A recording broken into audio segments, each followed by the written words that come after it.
Welcome to the latest episode of our podcast series for financial advisors. Today's episode is Bourbon, Real Estate, and Golf Courses, how innovations in investments, training, and client service built a $9.4 billion business. It's a conversation with Freestone Capital's senior partners, founder Gary Furukawa and president Erik Morgan. I'm Mindy Diamond, and this is the Diamond Podcast for financial advisors.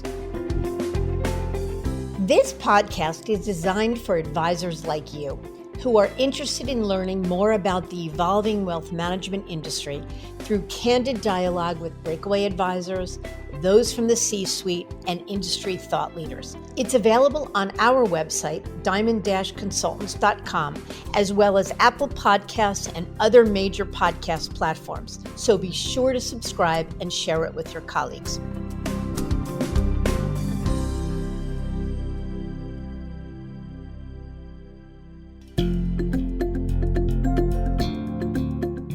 At Diamond Consultants, our mission is to help advisors live their best business life.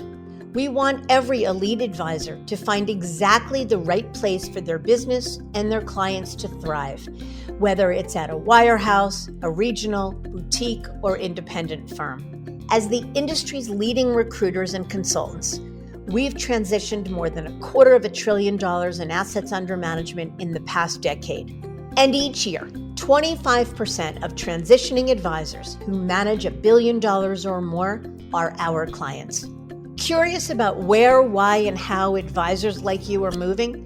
Download the latest Advisor Transition Report to learn more, including intel on recruiting deals and our insight and analysis on the latest trends in the wealth management space. You'll find it at diamond-consultants.com/transition report.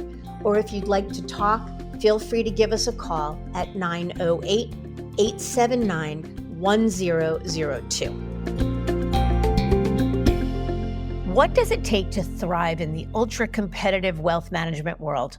Sure, it's about customer service and delivering on expectations. And of course, having access to the best platform and technology stack helps.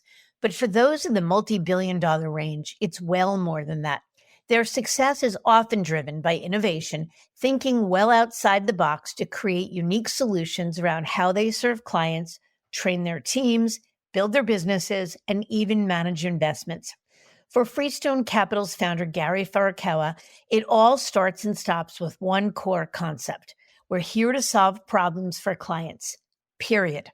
A self-proclaimed risk-averse person, Gary admits that launching an RIA firm might not have ever happened if his 1995 angel investment in Amazon hadn't left him financially set. Yet life at Smith Barney made him realize he could do things differently outside of the brokerage world, that clients could and should be first above all else. So in 1999, Gary launched Freestone Capital, a self-finance firm he built from the ground up, a much harder endeavor than he imagined. Erik Morgan joined in 2000 after working in the private client services group at Arthur Andersen. Erik's goal as president was to help to lead the firm's growth initiative. And it proved to be a dynamic combination that propelled the Freestone team from $250 million in assets under management to over $9 billion today. But it's their secret sauce you need to pay attention to, like their intense drive to serve what really matters most to clients, their initial focus on organic growth before hiring experienced advisors, their scalable training program for new college grads to ensure a consistent experience, their management structure and perspectives on succession, their novel approach to investing, serving as a direct private equity investor. And it's the latter that you'll find most interesting, as their roster of investments includes golf courses, real estate, and even barrels of bourbon. But you have to listen in to learn more about that. Gary and Erik are here to share the details with Lewis, so let's get to it.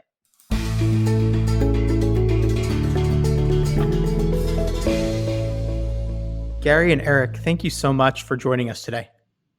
Thanks for having us. Yeah, great to be here. Well, I'll ask this question to both of you, whichever one wants to start. Can you walk us through your backgrounds and how you became advisors in the first place? Yeah, sure. This is Gary. I was a accountant, a CPA at the old Deloitte Haskins and Sells, and a friend of mine was a stockbroker, and I'd only been there a year. And it just sounded like what he was doing was way more fun than what I was doing. So I left Deloitte and joined EF Hutton 14 months after I graduated from college, and was a retail stockbroker for a long time until we started Freestone in 1999. Very good. And we'll get into the EF Hutton and Smith Barney and your motivations to leaving and going independent. But maybe Erik first, if you want to share your background before we get rolling. Sure. Mine is not that much different than Gary's. I graduated from college, took a job with Prudential, what I thought was Prudential Beach at the time. Turned out to be Prudential Insurance. That lasted about 6 weeks. Took me that long to figure it out. Then was fortunate enough to come across a company by the name of the Rainier Group, a small RIA here in Seattle that focused on working with owners of private companies. Did that for a number of years, then was recruited away to Arthur Andersen, and then had the good fortune or misfortune, depending on how you look at it, of hooking up with Gary in 1999, 2000. Yeah, definitely an interesting time to come into the RIA world during the beginning of the .com boom. So Erik, I'll pose this question to you. To help frame the discussion today, can you tell us about Freestone, its value proposition, assets under management, and size of the team, even just the high level stuff? Sure. I'll just hit the highlights really quick. As far as our assets under management, we're about, call it 9.4, 9.5, depending upon how you want to calculate that. We have roughly 100 folks. I think one of the things we're very proud about as an organization is that we've really specialized. We have people that are focused exclusively on clients, people that are focused exclusively on investments, on operations, on planning. So we've really built out a robust full team that's designed to take care of clients.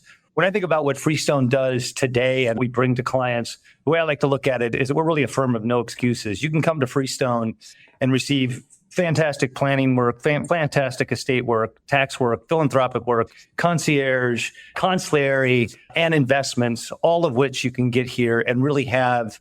World-class gets overused a lot, but I really do believe for the clients between $5 million and $100 million, we really are a differentiated opportunity for them.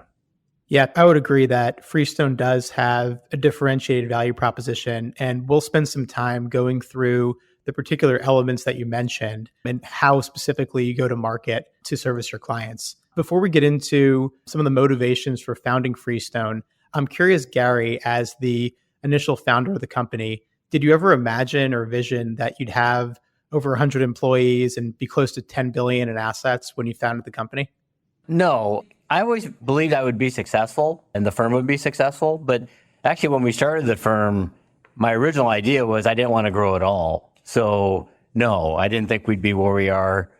And now that we're here, though, I like it. So it's all worked out great. It's always an interesting question because some advisors or business owners, they have that vision or that desire to be 100 billion, to be the next Morgan Stanley or UBS, while others, it seems more like you, where they do one thing after the other, it snowballs, and before you know it, you're a wild success. So I'm always curious just about the mindset. Speaking of mindset, so Gary, this question would be for you. You're with EF Hutton, and then you went to Smith Barney. Can you just talk about what it was like working for those two firms prior to starting Freestone? Yeah, sure. EF Hutton was super fun, very pro stockbroker kind of place. It turned out I didn't know this because I was young, but it wasn't very well run. So I started there in 1982, and in 1987, we had a stock market crash, and the firm almost went under. EF Hutton almost went under. And that was the first time I realized, the firm actually isn't very well managed. It was such a fun place to work. And that was a Wild West cowboy era of retail stock brokerage anyway. So a neighbor of mine and a guy that went to the same high school as me, he was the manager of the Smith Barney office in Seattle. And so he recruited me to leave. And actually, the whole office left pretty much because the firm was a sinking ship. And so then we went to Smith Barney. If you could remember back this far, so you left Smith Barney in 1999. What motivated you to want to leave Smith Barney? We'll get into the separate question of starting an RIA, which was very unexpected back then. But what were your motivations for considering leaving Smith Barney in the late 90s? I loved working at Smith Barney. Actually, I loved being a retail stockbroker. I love the whole thing. But I realized, and I'd ask my managers this all the time, why don't we track how the clients are doing? We always tracked how much revenue we were generating and commissions and things like that. And they would just look at me like I was from Mars. In 1995, I made an angel investment in Amazon.com. I was investor number 5. And By 1998, I realized I was going to be financially set. So I started thinking, I love what I'm doing, but the way we do it here at a big wirehouse, it doesn't really make sense because the client's not first. Everything else is first, mostly our revenue that we were generating from the clients. But it made no sense to me that we didn't put the clients first. So I thought that if we just had a firm where the client was first, and we always thought that would be really successful because I didn't really see anybody doing it. And so that was the motivation to leave Smith Barney and the motivation to start an RIA. I would have never done it had I not had the Amazon money because I'm very risk averse and it would have been too scary for me. And I was doing great at Smith Barney, so why leave? So that was the catalyst to start Freestone. Wow. Investor number 5 in Amazon. That was not what I was expecting you to say.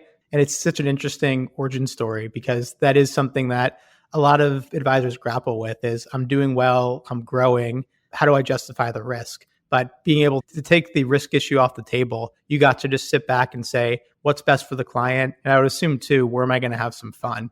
So do you think if it wasn't for Amazon, if it was, as we're recording today in 2024, do you think you would have still been at Morgan Stanley or Smith Barney and gone the RIA route? It's hard to think like that. But if the Amazon investment hadn't happened, do you think you would have stayed at Smith Barney for much longer?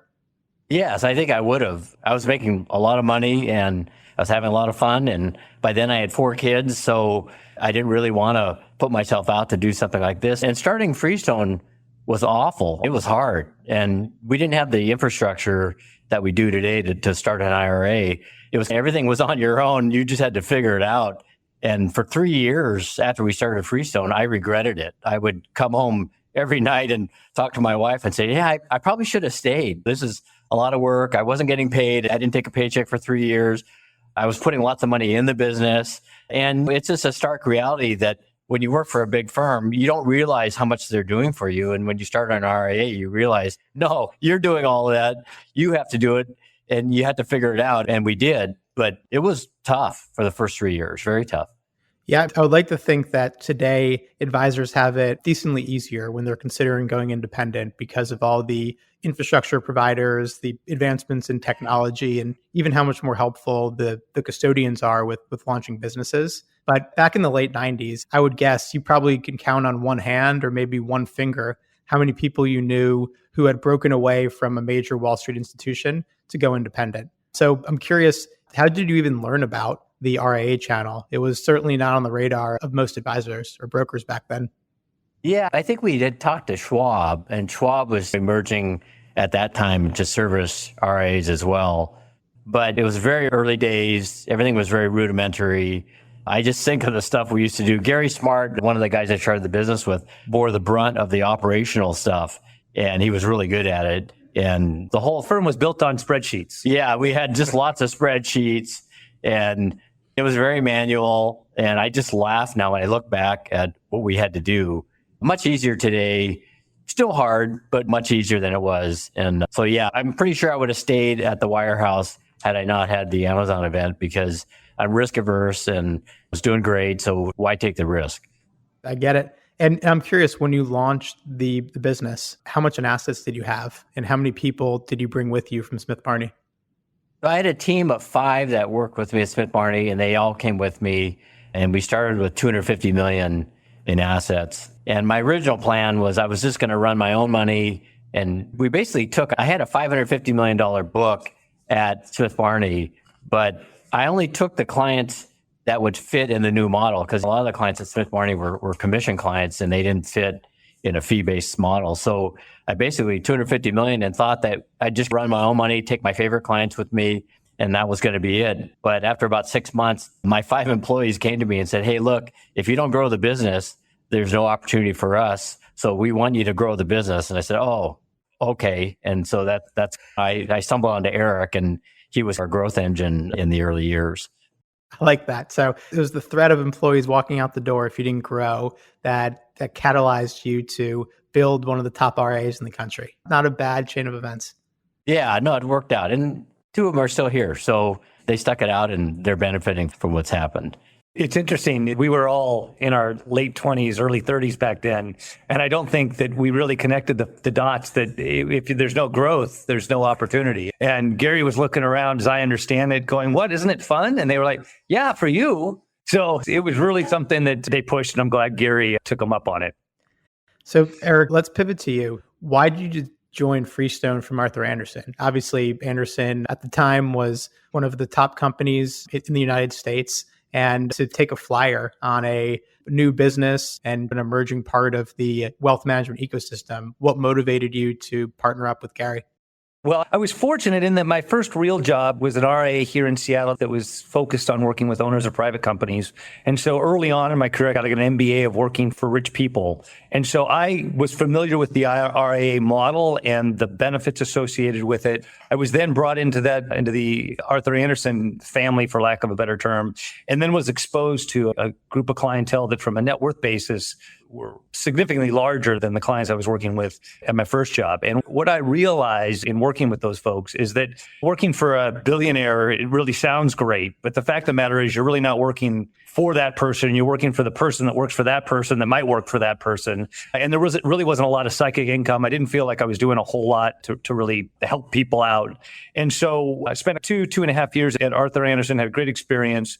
But then a colleague of mine from my first job reached out to me and said, hey, I have a high school friend of mine, so it's a little bit of serendipity, a high school friend of mine that started an RIA here in Seattle. We think you'd be perfect for this opportunity. You want to come in and talk? And after some back and forth, it became very clear to me that I wasn't a big company person. I enjoyed getting my hands dirty. I enjoyed plugging in my computer. I enjoyed the benefits of being nimble. And I saw in Gary, quite frankly, somebody that was going to take the very best of what an RIA can offer, which is a very capable investment acumen and ability, and then marrying that with a desire to help clients. And I did not, in the RIA space that I left, I did not see those two together. What I generally saw was somebody that was really good in planning, but not so good at investing, or vice versa. And when I walked in the doors and met Gary, I really felt that we could do something special. And I think you're right. So today, you both are the senior leaders of Freestone. I'm curious how you think about splitting responsibilities. Like, what's the day-to-day for the two of you, and where do you share responsibilities? Gary takes all the credit and I do all the work.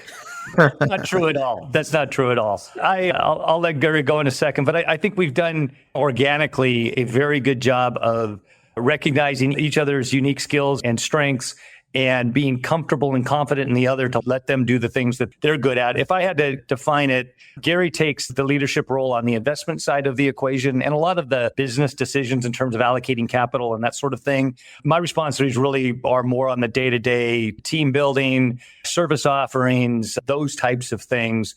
And then as a board, we'll sit together and think about long-term strategy.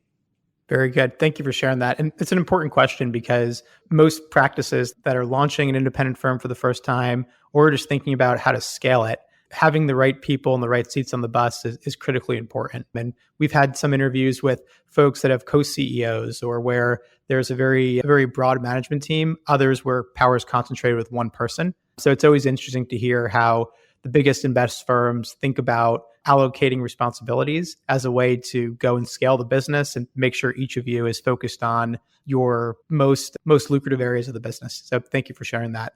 Let's fast forward to today and talk more specifically about Freestone. So I guess this question will be for Erik. On your website, reading verbatim, it says, "We recognize that life extends well beyond investments. We address all aspects of our clients' lives for seamless, smarter advice." Very succinct and seems to make sense, but can you explain what this means specifically? You bet. So even more succinctly, internally, what we tell each other or what we remind each other is that we're here to solve problems for clients. That's what we do, period. If I expand on that, what that means is that if a client has an issue that's even tangentially associated with their finances or their families, we want to be their first call. And what that generally means is that we're focused on areas around financial planning, where they want their assets to go and how, their taxes, there's their philanthropy, but then there's concierge. How do we help them with structuring an airplane that they may have recently purchased? Or do we sit there and help them with some estate kind of management pieces? Do we get them in touch with the right people that may help them with a family emergency? So it's very broad. A lot of people in our world will sit there and say, we are financial advisors, but I really think we take that a step further and are really focused on providing clients life advice in a lot of respects.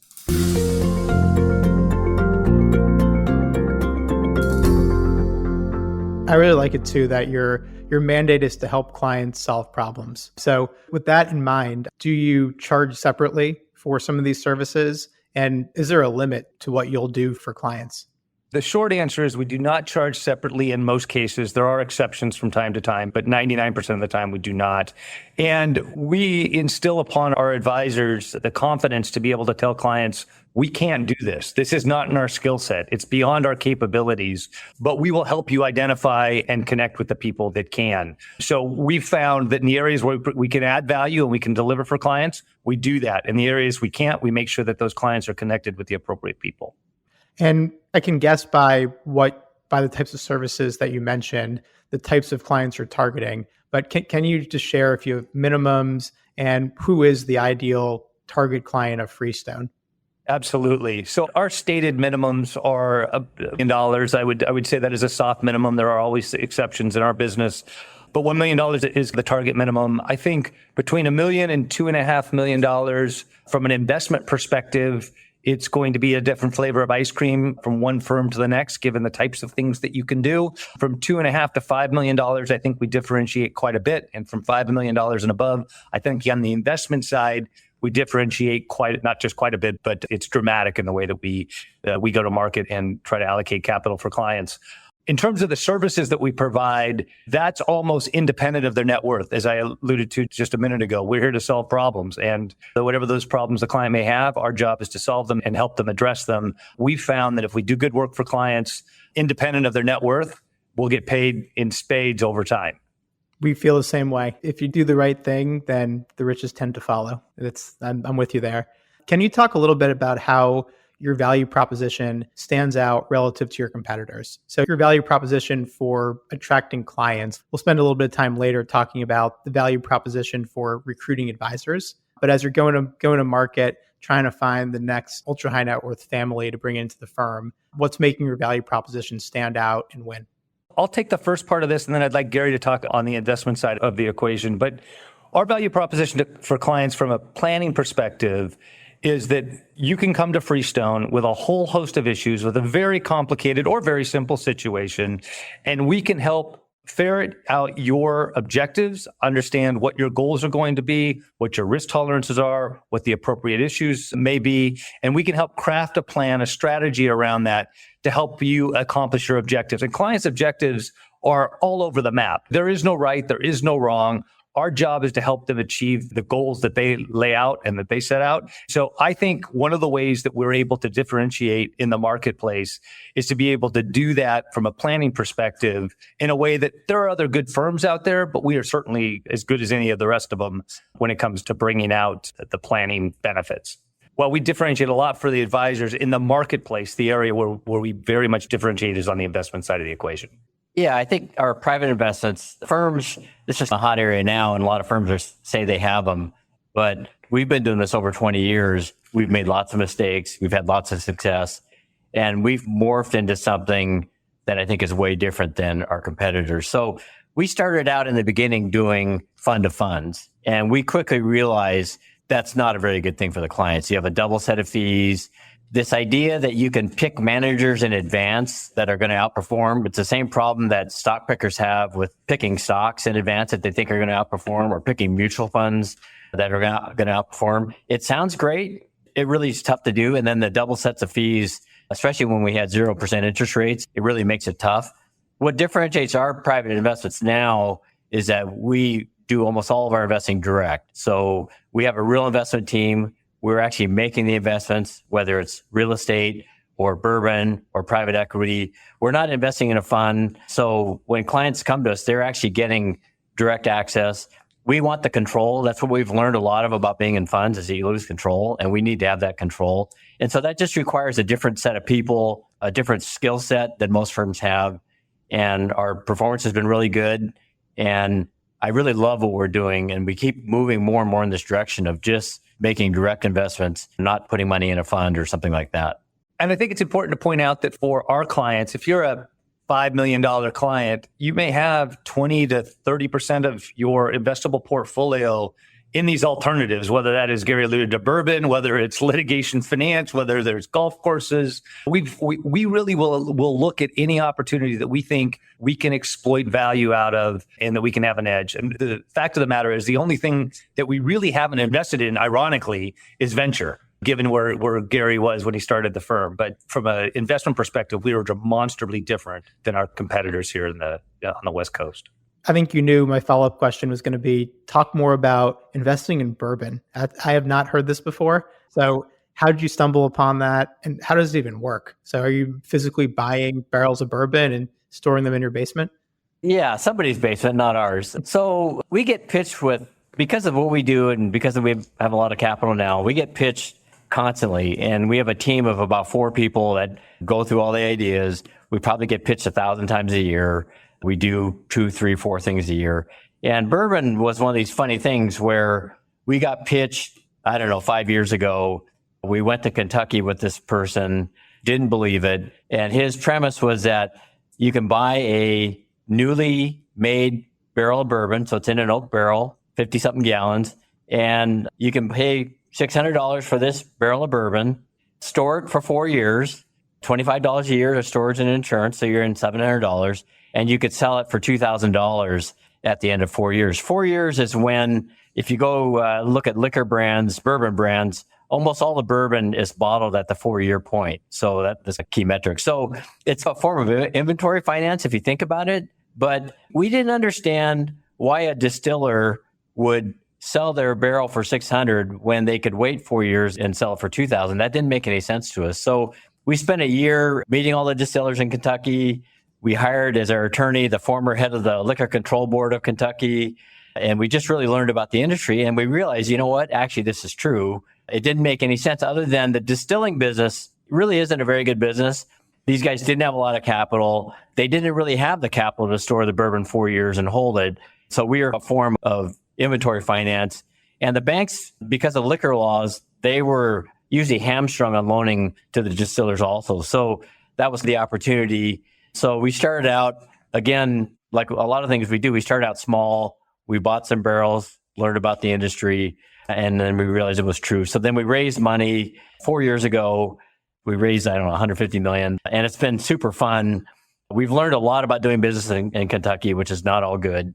And the whole thing has been a great learning experience. We actually had a Freestone branded bourbon made that we gave to the clients. And it seems so corny, but it's been probably the most welcome thing we've ever done for the clients. They love it. You also get to figure out what your clients drink a lot because they come back and they want more right away. And so the whole thing has just been a really interesting experience. The sad thing is that out of the 4 distillers that we were buying our supply from, 3 have been purchased by multinational liquor brands in the last 3 years. So we're not going to get to do another fund. We would probably do another one if we could, but this is it. So it was a one and done. But it's just an illustration of how flexible we are. We are always looking at things. We've done other interesting things, not as interesting as this, but always on the lookout for some sort of thing. And a BlackRock or Blackstone or something, they can't do this kind of thing. It's too small, but we can do it. It's a meaningful thing for some clients and just illustrates how we work. We're always looking, always finding things. We have some other things in the works now. And super fun. And you mentioned that you're not investing in alternatives through private equity funds or hedge funds, more of the traditional way to access the alternatives universe. So I'm just paraphrasing or restating what you said. When you're offering alternative investments to clients, they're direct deals that your team is sourcing outside of a traditional fund structure. That's correct. We've moved into private equity pretty heavy, and we're buying the businesses directly. We have a whole template on what we're looking for there. And when you add a double set of fees on to this stuff, it's really a drag on return. So we're trying to get rid of that double set of fees. The combination of double set of fees, the fact that for clients like ours, they're generally not getting the A level type of investments. They're usually getting the B or the C level. Having the direct benefit of the tax savings that you get from being closer to the assets, that matters a lot. And this is something that we learned in 2007 and 8. When things go wrong and you're in a fund, nobody cares about your clients. When they're in our strategy, we care and we make sure that we're looking out for them, not for the GPs. So you mentioned you're moving into private equity, but this is Freestone. as a private equity investor buying companies directly. Can you give an example of companies you've bought? Like how big was it? And then what sort of returns do your clients typically experience if you're able to share that?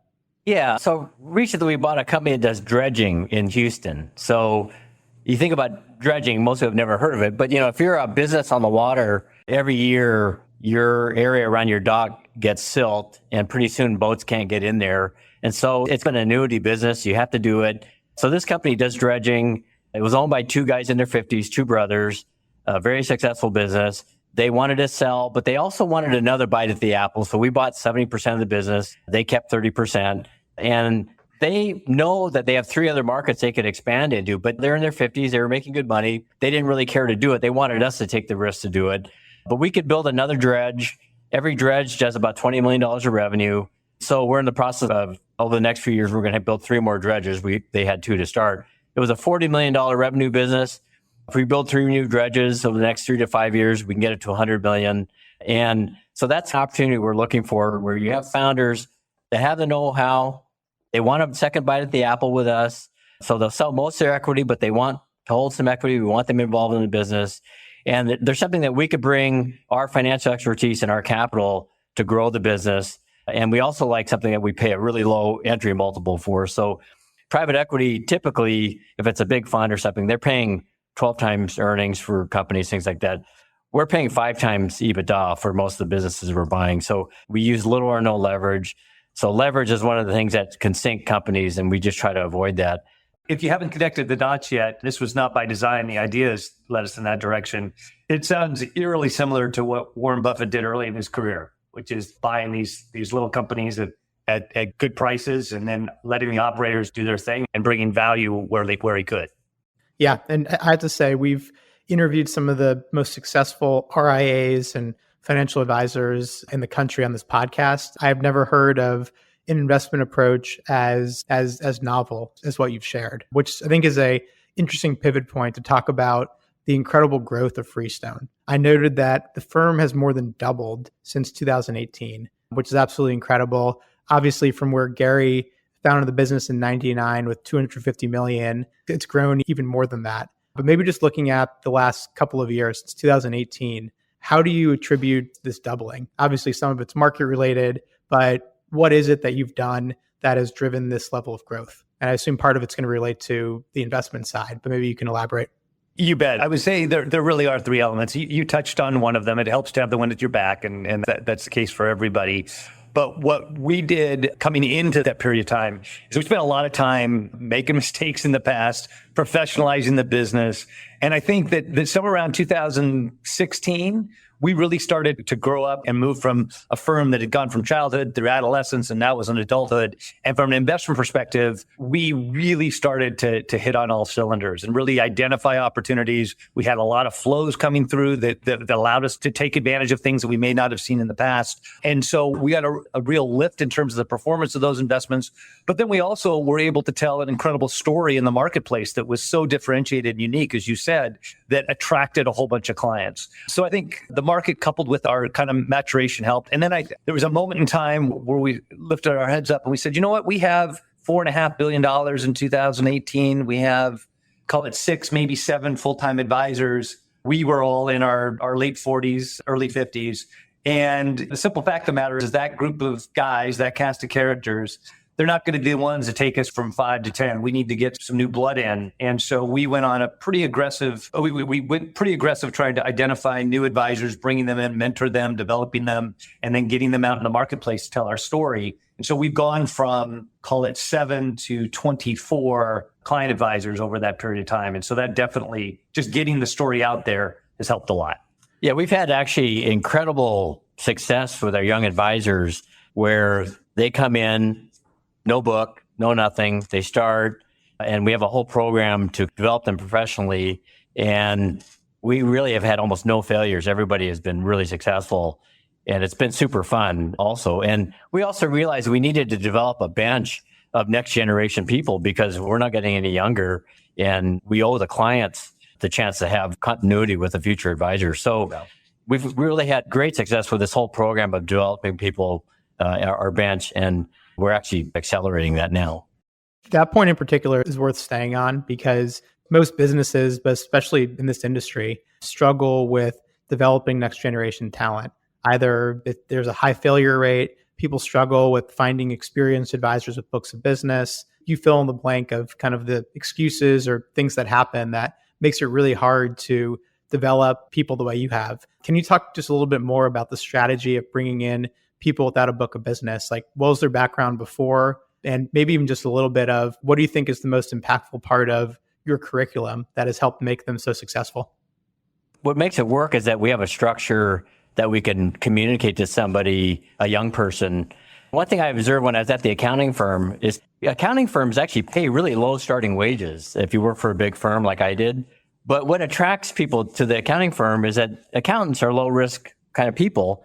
And you go to a big firm and you know exactly what the program is going to be. You're going to work like crazy for a couple of years, and then you're going to be what they call a senior. Then you're going to work like crazy for 3 more years, maybe, and then you're a manager, and then you're going to kill yourself for 5 years, and then you're going to be partner. But people will buy into that because they know the program coming in. And I think a lot of people, they like certainty. They don't like uncertainty. So one thing that Jim Hughes has done since he's come, and we were already starting it before Jim came, is we have a defined program for somebody coming in right out of college. They'll start out as a CSA, working with an advisor.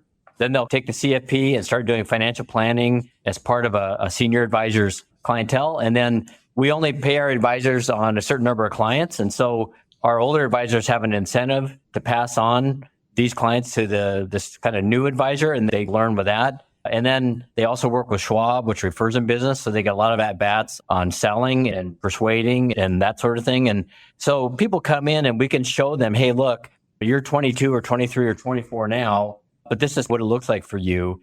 And we find that's been really successful. It also seems like what you've built is immensely scalable, that it's repeatable and you have the blueprint. So you can just, with a pretty high degree of predictability, hire someone, bring them through your program, and then have a sense of where they're going to be after a period of time. You're absolutely right. One of the things I'm most proud of in terms of the things that our firm's accomplished is that we have a demonstrated track record over and over again of bringing people right out of college, putting them in a seat, getting them some background, putting them then into a CSA state, getting them some more background, then putting them in a client-facing role where they're working with an experienced advisor, and then moving them to the next seat and getting them out in front of our distribution partners, whether those are CPAs, investment banks, or Charles Schwab, getting them the opportunity to learn how to sell and how it is to interact with affluent people, and to seed them so that they have the opportunity and the staying power to make a career out of this. And while I'm sure I'm forgetting somebody, our track record on developing people is well in excess of 90%. That's absolutely incredible. There's a lot that's impressive and different about your story, but I mean, I think what you're doing is, aside from the fact that it makes good business sense, it's also an amazing benefit to the profession. I think you might have a separate business, which is helping RIAs develop training programs, because there isn't really a playbook that is widely successful. Like the wirehouses for a while were the source of talent for the industry. You have that to an extent, but many RIAs, I think, struggle with developing the next generation talent, which is why many are forced to sell, even if they would like to stay private, and which is a very good bridge into the next question, which I know in speaking with you guys offline that a big part of your value proposition, especially to prospective advisors, is that you are not private equity backed. Most of the big RIAs in this country, probably almost all of them that are of your size and larger, are backed by a private equity sponsor or some outside pool of capital. Can you talk about the decision to not sell to private equity? And I believe too, at one point you bought yourself back from private equity or from an outside parent. Yeah, in 2006, I was burned out. Erik wasn't burned out, but I was burned out because I'd been doing 6 jobs at the firm. So I said, I'm going to hire an investment bank and just see what's going on. So we hired an investment banker. We had 8 offers to sell. The 2 biggest buyers were Wells Fargo and E-Trade. And I just said to myself, God, what am I going to tell the clients? It's everything we sell against, and I can't sell to these guys. So we ended up not selling. And then a year later, we met a group in Seattle, private equity firm. They seemed great. And so we sold to them at a price quite a bit lower than what we could have got from one of the other buyers. And it just wasn't a good fit. They didn't really understand our business. And they were very focused on their economics, which I guess is what private equity does. Surprise. And so it was just a tough thing. I had to stay 5 years. And so we closed the transaction in 2007. We had the financial crisis. That was tough on the business, tough for them. And then after 5 years, our key people, we all met and talked, and they said, hey, look, you need to buy the business back. These guys are ready to sell. They're tired of us and we're tired of them. And so we ended up buying the firm back. And the lesson I learned is that private equity firms buy a lot of businesses. They know what they're doing. When you own a business like ours, you only sell once or twice in your career. So you just don't know that much until you go through it. And what you learn is that it's unpleasant. And I think one of our advantages with people is that, yeah, we've done this. We've seen that. That's really not our model. And the fact that we can develop our own talent means that we don't need to do acquisitions. We've never done an acquisition. We might do one if it were at a really great price. But generally, I'd much rather grow organically. I think it's a better value proposition for us. I think it's more fun. I think it keeps our culture intact. We have a really great low ego, everyone pulling on the oars culture. So you learn a lot when you sell, and we just not interested in that. We learned a lot. Yeah, learned a lot. It seems like a good decision to buy yourself back for a lot of different reasons. And can you talk about why you believe that being employee owned and I guess founder owned rather than private equity owned is an advantage to clients and to future advisors you bring on? I think that sometimes founders are a problem. I try not to be a problem. I don't know. You guys tell me, am I a problem? Could you leave the room for yeah. And so I'm very sensitive to staying out of the way and letting people do their thing. When you own a business, you think differently than when you're an employee. The example I use, and it's a really corny example, is that when you walk to the bathroom in our office, if I see a little piece of toilet paper on the floor, I pick it up and I put it in the garbage. I think if you're an employee, you walk by. And I just think there's a different level of care. I think it bleeds through. I think the clients feel it. The employees certainly feel it. We have a lot of shareholders in the firm. The firm's really profitable, so everyone wants to be a shareholder. I get that. And so I think that there's a psychic advantage. People are always looking for purpose. I think that's what's missing in society today. And I think being owner of a business and working together, I think it provides a purpose to people that maybe it's hard to get in today's modern world. That's right. I also think that there's just the perspectives that employees/owners come from and an investor comes from. Most of the people that get into this business are in the business to serve clients, to take care of them and do the right thing and make a nice wage a lot over time, and things will work out. A private equity investor comes in and writes a big check. They're beholden to their fund members, and their objective is to maximize profits. And oftentimes that conflict results in a bad outcome for clients, in my opinion, and a bad outcome for the employees that are working at the firm. And so I just think they're very difficult to sync up. So it begs the question, when the two of you ultimately decide to retire or scale back, how would you then go about monetizing your equity? Because one of the double-edged swords of the wealth management industry today is that businesses like yours have become so incredibly valuable as multiples have gone up that it's become almost impossible for next generation team members to have the liquidity to write a founder a check that's going to be meaningful enough to recognize the value that they've created throughout their careers. So as you guys think about this, obviously you have the experience of what happened to selling to private equity. How do you think about casting your eventual succession plans? I think at some point we'll sell. It's a long way off, and we're not looking to sell right now. But what we would do is we would try to sell to an acquirer where we retain control, whether it's a strategic kind of acquire or something. Getting the highest price, we've already proven that's not our objective. So if we wanted to get the highest price, we'd sell to private equity. We know what the multiples are, and they are really spectacular. But I started the business. I didn't need the money when I started the business. I don't need the money now. Erik doesn't need the money. A lot of our main shareholders, they're very wealthy already. So it's not like getting the most money. It's about getting the situation where it works best for everybody. And that means it probably wouldn't be private equity. There's other things we've looked at that seem better, but it's a long way off. I know I'm in Seattle. Pete Carroll was 72 coaching an NFL football team. I look at that and I go, yeah, our president's almost 80 years old. Is he 80? Something like that. He's pushing So it. it's like, yeah, I think in the end, yeah, we will sell, I'm sure, way down the road, but we would try to sell it in a situation where not trying to get the highest price, just trying to get the best situation. And I think it can be done. I think that's right. I think one of the obligations, one of the responsibilities we have is to make sure that when there is a transition, that it's structured in a way that takes care of our clients, takes care of our people, And that will probably mean a much lower price than we otherwise could have got if we just would go to the highest bid. And I commend you for being so open about what the future holds. I think most RIA owners, even if they do have plans to sell in the future, they probably wouldn't be so open as to say that. Or they'll say, oh, we'll just keep doing this forever. But I think recognizing that things change and ultimately to set up your clients and your people, like Erik said, it's potentially going to take a transaction at some point in the future. But at least for the time being, you keep all options open. You have an amazing culture of fostering the next generation. So it buys you the ability to be patient and to be picky about what the future holds. We share with our shareholders, our partners, there's a non-zero chance that we never sell. There's a lot of benefits to never selling. So while I think that's an unlikely outcome, it's a long ways away from zero. Makes sense. So let's talk a little bit about your pivot into inorganic growth. It seems like completely organically, you've grown the firm to an incredible amount of assets and headcount, et cetera. But I know you hired Jim Hughes, who has a background at Merrill Lynch and within the RIA channel, to help lead your inorganic growth charge. So as you're thinking about the next chapter of Freestone, can you describe what the value proposition is to prospective advisors and who are you looking for? Like, who's the ideal fit within your organization?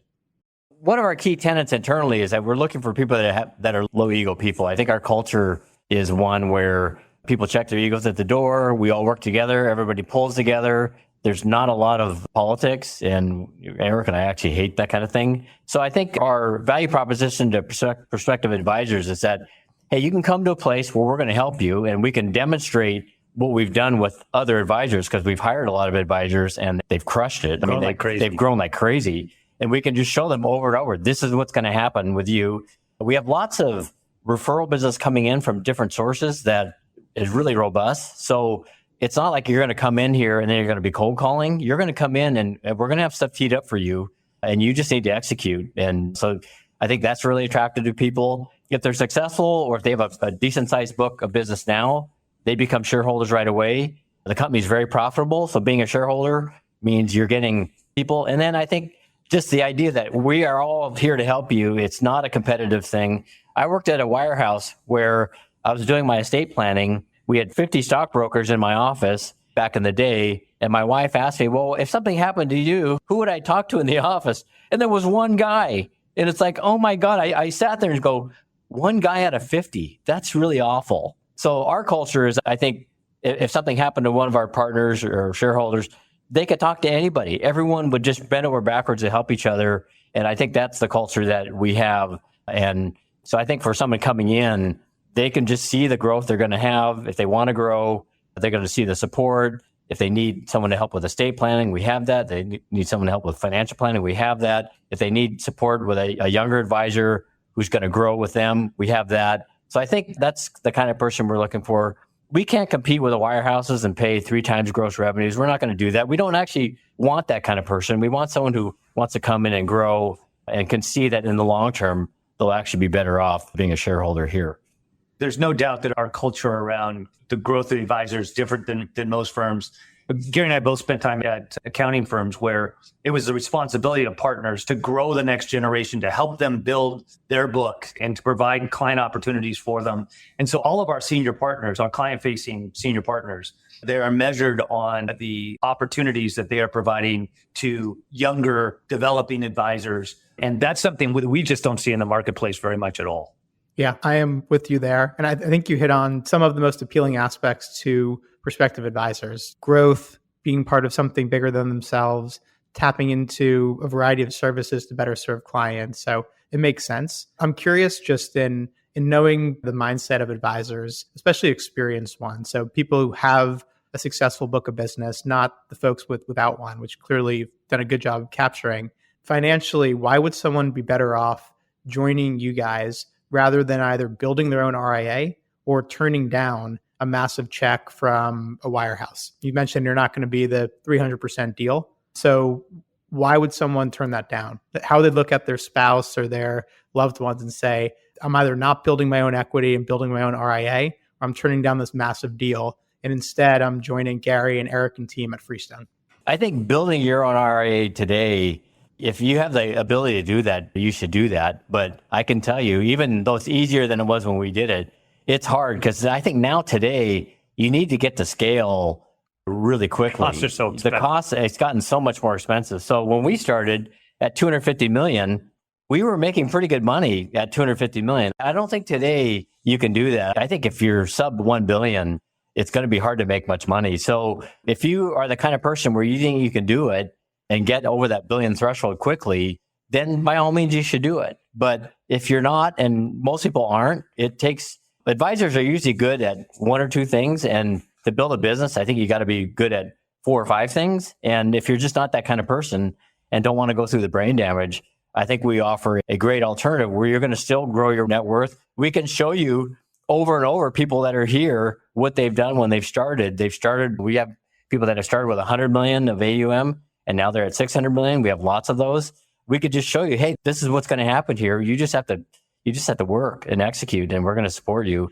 And I think in the end, if you look at the value of our stock and the value of our distributions and then the help you're going to get, it's like, yeah, this is what it is if you're willing to do the part. Plus, you get to live in great places. We're in Seattle and San Francisco, and those are great cities to live in too. So I think that's our value proposition. I think it's just really a few people can start IRAs and get over that billion threshold quickly, and more power to them. But if you're not one of those people, then we're a great alternative. And I think if you're an advisor that's in the latter part of their career and they're just looking for a check and not looking to grow, and you don't really, and I don't mean this in a negative way, but you're indifferent as to where your clients go, that 300% deal is hard to turn down. But if you're in the stage of your career where you want to grow, you want to take care of clients, you want to be part of something that's bigger than just yourself, and you want to build something, then I think when you do the math and look at our economics, you look at the environment that you can work in, and then you look at the growth potential, I think it's a really compelling story as opposed to taking a 2 times or even 3 times deal at one of these firms, but being stuck in the same old thing, but a different day. Well said.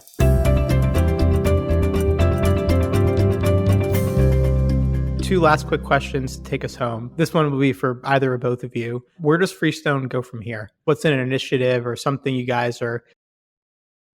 I think one thing we've gotten really excited about, and it's not going to sound very exciting, but it's exciting to us, is I think Eric and I have both realized, Eric probably sooner than me, how important estate planning is to the very high net worth clients. When you look at how much you can save a client that's got $100 million net worth, it just dwarfs anything we can do in the investment area or the tax planning or anything. And so we are hiring attorneys that work for us to help with estate planning. It's been well received. The clients love this idea.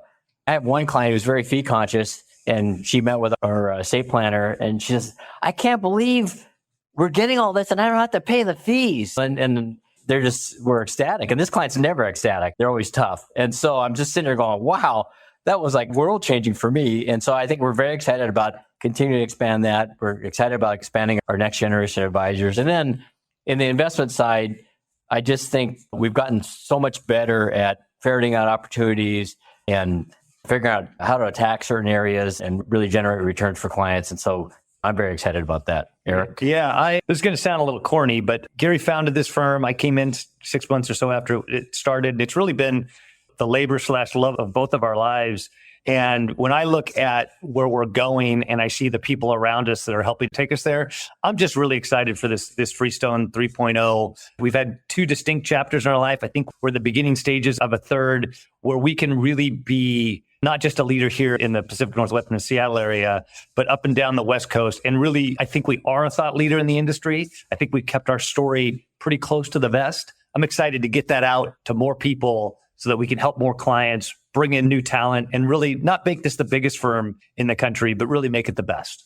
Very compelling. That was a pretty nice bow to put on this. And I really do thank you both for joining our show today. You hit on, I can't even count the number of different things that Freestone does in a world-class way. Hearing about investing in bourbon was my highlight, but hitting on how you develop fresh talent in a scalable way, the incredible growth, what you're doing on the estate planning side, et cetera, is something that I think most advisors or business owners can learn from. So we really appreciate you sharing your wisdom today and being so open about what made you successful and where the company's going from here. Thank you. And thank you very much.